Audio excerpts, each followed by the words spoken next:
Selama 30 tahun, ekonomi Indonesia dikuasai 9 naga, yaitu konglomerat keturunan Tionghoa. Total aset mereka 3.500 triliun rupiah atau setara 15% PDB Indonesia. Namun akhir ini muncul penantang serius 9 haji, taipan muslim dari daerah yang menguasai batu bara, sawit, dan emas. Mereka nggak pamer di Instagram kayak crazy rich, tapi diam-diam kontrol rantai pasokan yang bikin Indonesia jalan. Kesannya ini adalah pertentangan agama atau etnis, tapi ini sebenarnya tren pergeseran kekuatan dari Jakarta ke daerah. Perbedaan gaya berbisnis yang bisa jadi bakal mengubah masa depan ekonomi Indonesia secara total. Hari ini kita bongkar siapa aja yang masuk kedua kelompok ini, bagaimana strategi bisnis mereka berbeda 180 derajat, dan dampak revolusioner yang mereka ciptakan untuk ekonomi politik Indonesia. Sebelum kita bahas siapa aja 9 haji, mungkin beberapa dari kalian nggak tahu siapa 9 naga. 9 naga adalah istilah untuk konglomerat berpengaruh yang dominan sejak era Soeharto, kebanyakan etnis Tionghoa yang kontrol sektor strategis Indonesia. Mereka bangun kerajaan lewat koneksi politik dan akses eksklusif ke proyek pemerintah di era Orde Baru. Meskipun nama 9 naga itu nggak pasti. Beda-beda sesuai sumbernya, tapi di zaman sekarang, inilah nama-nama besar yang umumnya masuk. Robert Hartono dari Jarum dan Bank Sentral Asia, Antoni Salim dari Indofood, Prayogo Pangestu dari Barito Pacific, dan James Riyadi dari Lipo. Total aset gabungan mereka 3.500 triliun, setara dengan 15% PDB Indonesia. Gila kan angkanya? Formula rahasia mereka sederhana tapi efektif. Kontrol seluruh rantai nilai dari hulu ke hilir. Salim Group mulai dari produksi mie instan sampai bank yang kasih kredit buat beli mie-nya, Hartono dari rokok sampai mall tempat kalian beli rokok. Vertical integration tingkat dewa yang bikin mereka powerful banget adalah lokasi strategis di Jakarta, yaitu kantor pusat di SCBD, rumah di Menteng, akses langsung ke Bank Indonesia dan kementerian. Proximity to power adalah segalanya bagi mereka. Tapi sekarang dominasi mereka mulai goyah, ada kekuatan baru yang muncul dari daerah dengan pendekatan bisnis yang benar-benar berbeda. 9 haji. 9 haji adalah istilah untuk kelompok pengusaha muslim berpengaruh dari daerah yang menguasai sumber daya alam seperti batu bara, sawit, dan tambang. Mereka disebut-sebut bakal geser dominasi 9 naga yang udah puluhan tahun mendominasi ekonomi Indonesia. Oke, siapa sajakah 9 haji ini? Ayo kita bahas satu persatu. Pertama, Haji Isam, si mantan sopir truk dari Bone yang jadi Raja Batu Bara Kalimantan Selatan, pendapatan John Lynn Group-nya 50 triliun per tahun, rumah 20 hektar dan jet pribadi. Ini baru the real perintis, tidur paling malam, bangun paling pagi. Kedua, Haji Kala, dari dinasti otomotif Sulawesi yang kontrol distribusi Toyota dan Kia se-Indonesia Timur. Bisnis mereka udah jalan dari tahun 1952. Anaknya, Yusuf Kala, merupakan mantan Wapres Indonesia. Hal ini membuatnya jadi haji dengan jaringan politik paling kuat di antara 9 haji. Ketiga, Haji Aksa, dari Bosowa Group, kisahnya epik banget.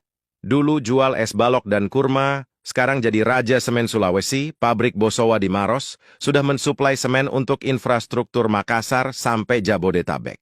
Keempat, Haji Rashid, Crazy Rich, Kalimantan Tengah dengan 115.000 hektar sawit dan jadi perkebunan terbesar di Indonesia, pernah masuk Forbes 2018 dengan kekayaan 600 juta dolar. Tapi dia juga paling kontroversial karena dituduh perusak Taman Nasional Tanjung Puting. Kelima, Haji Leman, legenda bisnis Kalimantan Selatan yang mulai bisnisnya dari angkutan sungai pada tahun 1966, Hasnur Group miliknya. Sekarang sudah lintas sektor batubara, perkebunan, pelayaran, bahkan klub Barito Putra. Keenam, Haji Ijai, pemilik perusahaan Batu Gunung Mulia yang produksi 2 juta ton batu bara per bulan, gaya hidup paling mewah dengan koleksi Ferrari sampai rumah dengan landasan helikopter pribadi, ini yang ngebikin dia dijuluki Crazy Rich Tapin. Ketujuh, Haji Anif, dari Alam Group, Raja Sawit Sumatera Utara yang bertahan dari krisis 2008 dengan melebarkan usahanya ke properti mewah Cemara Asri Medan, dia membangun perkebunan sawitnya dari 1.500 hektar jadi 30.000 hektar, persisten banget. Ke-8 Haji Robert dari Nusa Halmahera Minerals, penakluk tambang emas Gosowong di Maluku Utara setelah akuisisi dari perusahaan Australia. Komitmen dan tanggung jawab sosial untuk mengembalikan tambang emas ke tangan Indonesia patut diacungin jempol. Dan ke-9 Haji Ciut, yang viral karena pesta pernikahan anaknya pakai helikopter, bisnis batu bara, minyak dan properti dengan gaya hidup paling glamour. Mereka ini bukan cuma pengusaha biasa, tetapi adalah game changer yang mengubah peta kekuatan ekonomi Indonesia dari daerah. Walau sama-sama nyari duit, tapi 9 naga dan 9 haji punya pendekatan bisnis yang beda banget. Misalnya 9 naga, mereka melakukan kontrol finansial dan distribusi dari Jakarta, fokus ke pasar domestik dengan margin tipis, tapi volume besar, yaitu jual ke 270 juta konsumen Indonesia. Mereka menguasai bank, retail, dan manufaktur konsumen. Kalau 9 haji, mereka kontrol sumber daya langsung dari daerah. Mereka kuasai hulu seperti tambang, batu bara, perkebunan sawit, semen dan emas, jual langsung ke pasar global dengan margin gede, tanpa perantara Jakarta, nggak perlu lagi tuh yang namanya middleman. Perbedaan geografis dari mereka juga berpengaruh banget. 9 naga bergantung sama Jakarta, karena disitulah ada akses ke regulator dan decision maker politik. 9 haji sebaliknya jadi raja lokal yang kontrol ekonomi regional tanpa butuh Jakarta.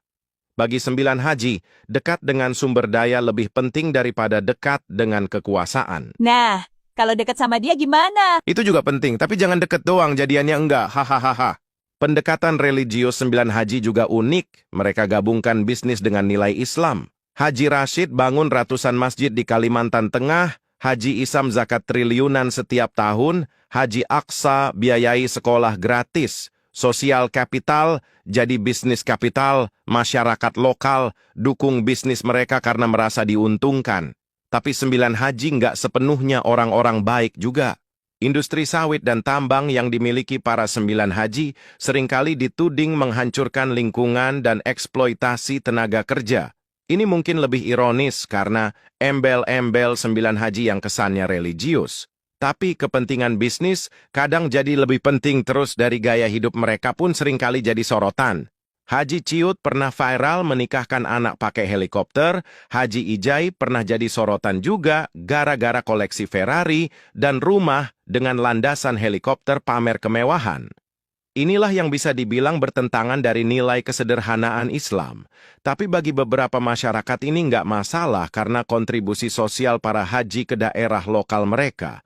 Menurut data dari Forbes, dari 50 orang terkaya di Indonesia, cuma 12 yang Muslim, padahal 87% penduduk beragama Islam. Banyak yang bilang kalau mulai naiknya 9 haji setidaknya menyeimbangkan dominasi kekayaan Indonesia ke banyak etnis, nggak terkonsentrasi ke 3 etnis Tionghoa. Dan fenomena ini emang fakta dan nggak cuma terjadi di Indonesia saja. Di Malaysia juga sama. 9 dari 10 orang terkaya juga etnis Tionghoa padahal 60% penduduk Malaysia itu Muslim. Tapi poinnya bukan etnisnya ya, karena terlepas mau kalian naga atau haji, mayoritas atau minoritas, cowok atau cewek, berpangkat atau enggak, negara harus bisa jadi tempat bagi siapapun untuk jadi perintis tanpa ada diskriminasi.